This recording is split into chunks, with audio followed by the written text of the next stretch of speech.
لا الہ الا اللہ پڑھ لا الہ الا اللہ. اور ہر صاحب استطاعت مسلمان کے اوپر واجب ہے.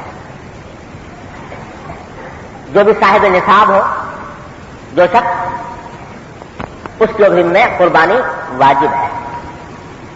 اور اس میں یہ بات ذہن میں رکھنی چاہیے، بسا اوقات اس میں مغالطہ ہوتا ہے لوگوں کو، کہ ہر آدمی کی عبادت اپنے حیثیت سے ہوتی ہے. اگر وہ آدمی صاحب نصاب ہے تو اس پر قربانی ہے، واجب ہے. اس کی بیوی صاحب نصاب ہے تو اس کے اوپر الگ قربانی واجب ہے.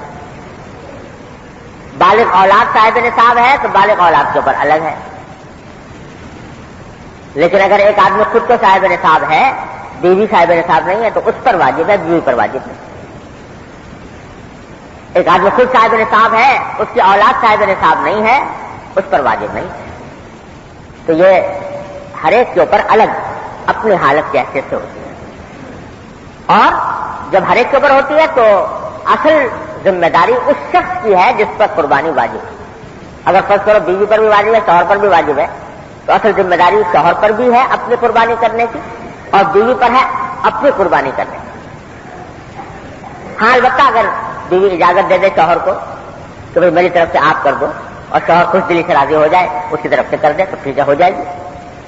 لیکن یہ سمجھنا درست نہیں ہے کہ بیوی شوہر کی قربانی کرنے سے بیوی کی بھی ہو گئی. یہ بات لوگ یہ سمجھتے ہیں، ایسا نہیں.